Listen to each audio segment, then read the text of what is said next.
Augie from TNVC. Sam from TNVC. Today we're going to talk about lasers and a couple of things about lasers. IR aiming lasers are basically your ability to identify targets and then target them simultaneously. So an IR laser, basically, it's kind of like a flashlight and the reticle of your optic, but obviously superimposed at the target. And that is generally accepted as the most, the preferred way of targeting identification and engagement. And it wasn't until very recently that passive aiming kind of came into the mix. And it's gaining traction, but I would still say that IR lasers are still the preferred identification and targeting method for shooting at night. And so we have a multitude of lasers and a multitude of generations. I'm going to let Augie kind of get into them. So before we talk about the different individual variety of lasers, there's basically two major ways that IR lasers are available. So for a lot of people watching, the primary thing that you'll be able to purchase as an individual commercial customer or as an individual even military or law enforcement customer is going to be a class 1 laser. So lasers are actually, they're not regulated by the ATF, they're not regulated by the DOJ at all, they're actually regulated by the FDA, the Food and Drug Administration, because lasers are classified based on their output power level. And with IR lasers, because the near IR laser isn't visible to the naked eye and therefore won't trigger a blink reflex, IR lasers in the near IR range are actually technically classified as medical devices. So in order for an IR laser to be civilian legal, it needs to be under 0.7 milliwatts of output power. So that's what's referred to as class 1. For military and law enforcement, for government organizational customers that are purchasing organizationally, the most commonly available IR aiming lasers and illuminators are what are referred to as class 3B. So class 3B, is a significantly more powerful laser. You're talking about anywhere from 25 to 100 to 200 milliwatts of output power. So to a certain extent, you are talking about being able to perform instant laser eye surgery. Which is why they're heavily regulated and they're heavily restricted. So, kind of little known fact, TNVC was actually the first company to approach what was at the time laser devices, now Steiner Optics, to introduce class 1 IR aiming lasers. So a lot of the manufacturers were a little skeptical that there was even a commercial market for class 1 aiming for IR aiming lasers, and so they were pretty much all manufacturing class 3B IR lasers for military and law enforcement use, and those were not available to the commercial market. TNVC we put our money where our mouth is, and we got the first class 1 IR lasers introduced to the commercial market. So really, when you're talking about class 1 civilian legal lasers, you're talking, TNVC historically has had a very big part in making those available. With the Steiner DBAL A3, that was the first one really, and then the ATPIAL-C kind of followed on after that, because TNVC put up, they didn't shut up, they put up anyway. So obviously we've got a lot of different lasers kind of laid out here. We're going to kind of give you a brief overview on each type. So this front row, we basically have your major Steiner optics options. In this middle row, we have the L3 Harris ATPIAL family that includes the PEC-15 and the LA5, as well as the ATPIAL-C, which is the class 1 version of the PEC-15. And then finally in this back row, we have kind of what's referred to as the next generation of lasers. That all of these systems, and so this is the B.E. Meyers MAWL, the Wilcox Industries RAID X, and the L3 Harris Next Generation Aiming Laser, or NGAL. All of these systems were designed based on SOCOM's request to replace the LA5 ATPIAL. Kind of two routes, two different ways to get the job done. You have laser-based diodes and you have light-emitting diodes. They essentially do the same thing, but because laser diodes are regulated by the FDA, they can only be so powerful, generally speaking. Steiner did something, kind of thinking outside the box. They came up with the DBAL D2, which is this big girl right here. She's got a turbo head LED illuminator on it, and because LEDs, light emitting diodes, are not regulated power-wise by the FDA, she can crank out a whole lot of illumination. A D2, easy 500 yards. There's no doubt about it. And then in certain lighting conditions, you might even be able to double that. Some of these, like a DBAL A3, because it uses a laser diode to accomplish the illumination portion of its job, yes, it is focusable, but because it is regulated power-wise, it just ain't gonna do it for you. I would say best case scenario, 150 yards, realistically. So if you are buying into a class 1 laser, you need to understand what you're going to get and what you're not gonna get with certain lasers. Moving up from there, if you want a laser-based diode that is going to get you past that 500-yard mark, like the D2, the MAWL, the B.E. Meyers MAWL C1 Plus is probably the only game in town that is a Class 1 laser that will accomplish that. There's 5 different variants of the MAWL, but the MAWL C1 Plus is the one I'm talking about. It will hang with, and in some cases outcompete, some of the Class 3 full power lasers, because even in your laser diode, flavors, you have several different types. Your older laser diodes were called edge emitting diodes, like your PEC 15s, your LA5s, your full power A3s, stuff like that. They used an older technology laser diode called the edge emitting diode, and they were fine for when they came out. However, especially these new next gen lasers, MAWLs, NGALs, RAIDs, they use a new laser diode called a VCSEL diode. VCSELs aren't new per se, they are new to be incorporated into lasers for illumination purposes though. They've been around for a long time.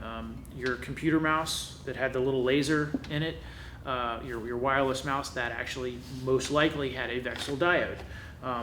But B.E. Meyers was the first laser company to, or photonics company if you will, to incorporate VCSEL technology, and it did some really amazing things, and it brought, the VCSEL diode to the forefront. Now everybody wants to use it because they are so effective in doing so, but the VCSEL diode is a cluster of diodes. Think of it as kind of like a spider's eye, where you have multiple infrared light emitting diodes on that laser diode.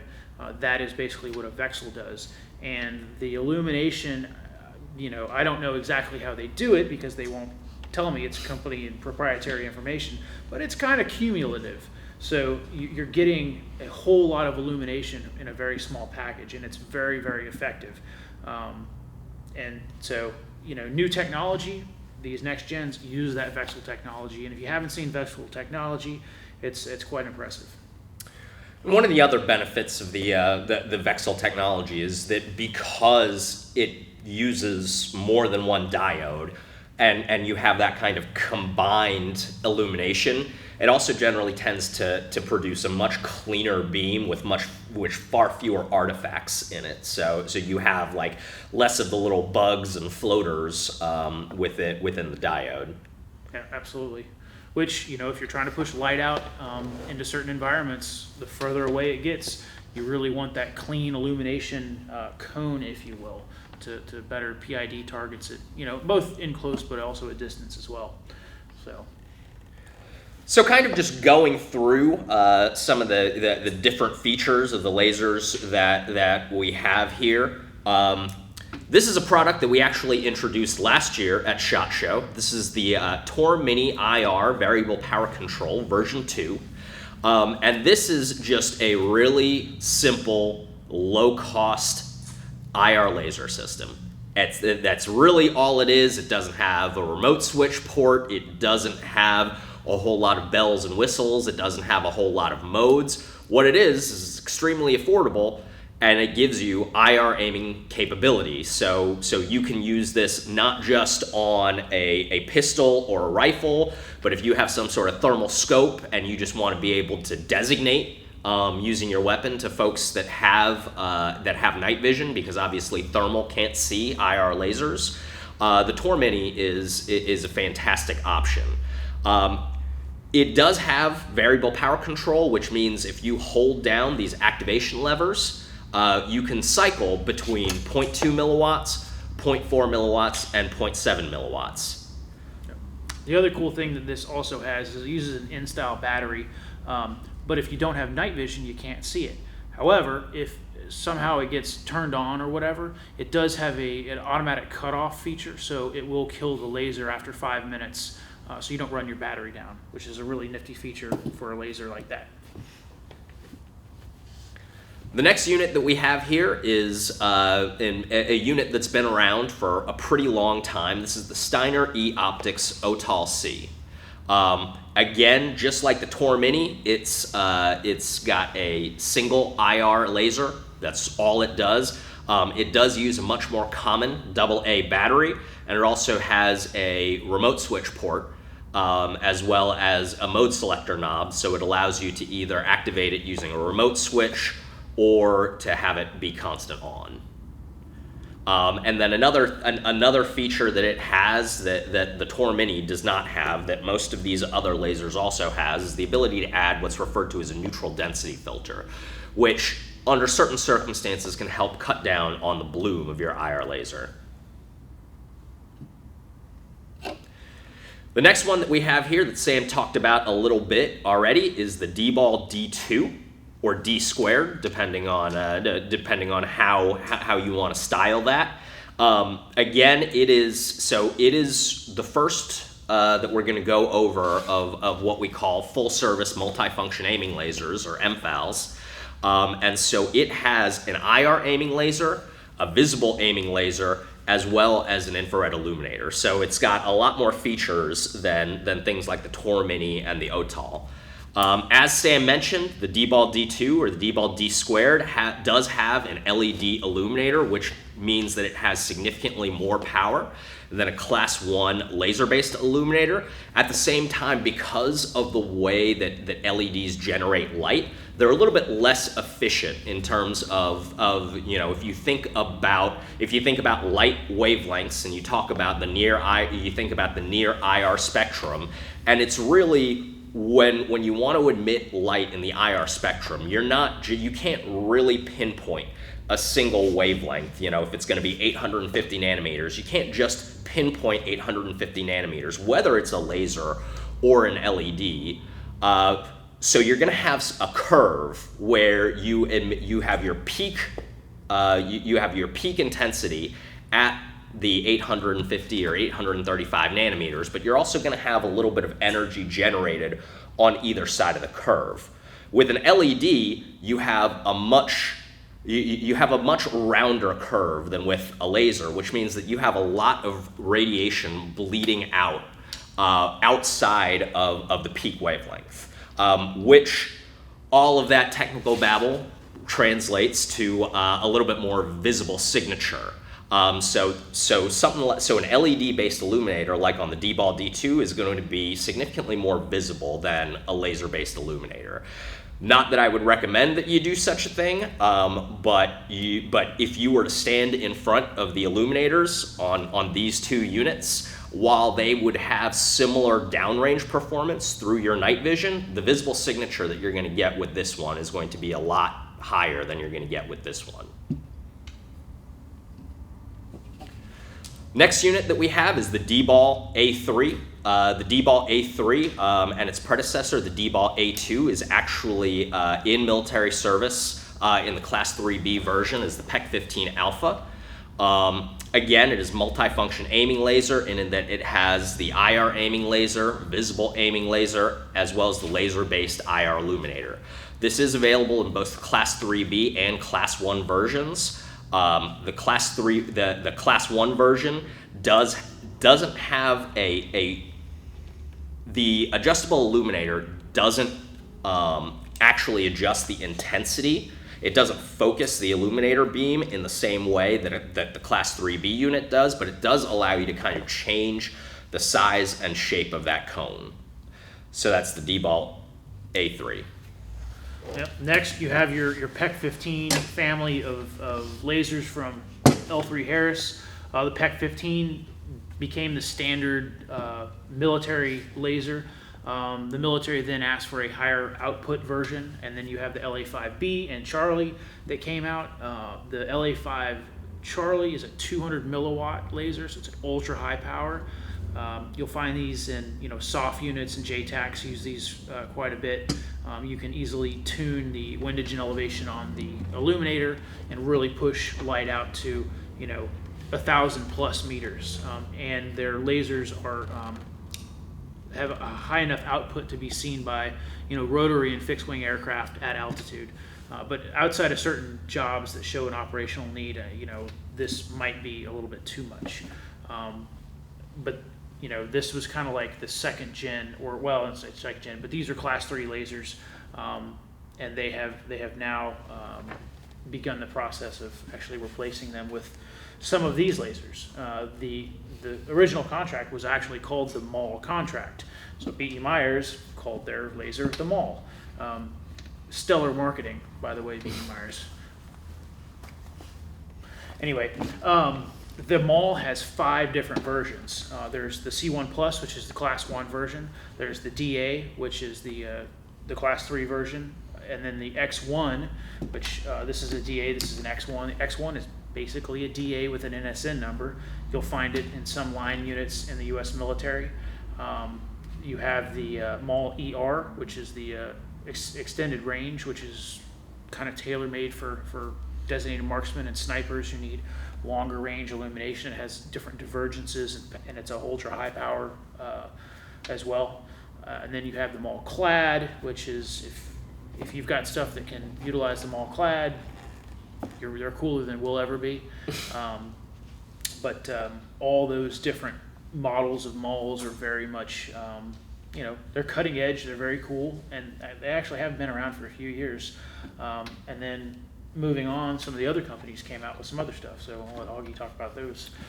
Well, so for the same, so all of these lasers in this back row, the MAWL, the RAID X, and the NGAL or NJAL, were all designed basically to replace the LA5 Bravo and the LA5 Charlie in soft use. So all of these were designed for the same contract. All of them are currently in service. They've all kind of gotten a few small contracts here and there. So Wilcox Industries, a company that you may or may not know, a company that you may have heard of. We pretty much all run their mounts. They have been in the business for quite a while, producing accessories related to night vision. They're not as well known for their IR aiming lasers, though they have actually been making them for a while. But the RAID X is kind of their latest entry into the IR laser game.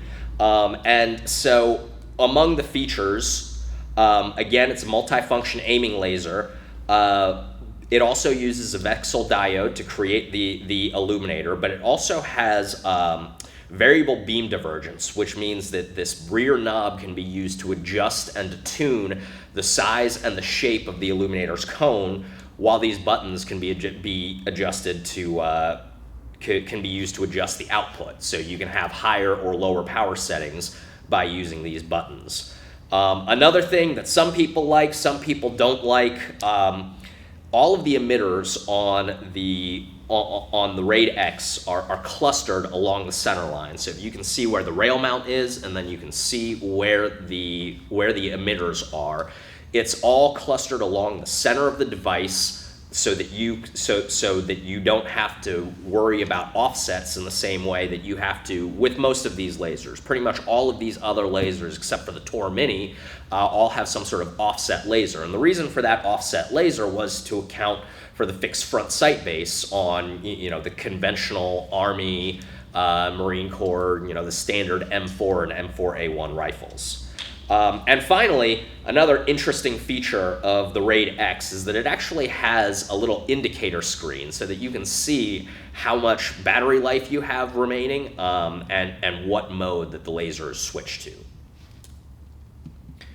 And then the final one that we have here is the next generation aiming laser. This is from L3 Harris, arguably the most direct successor to the LA5.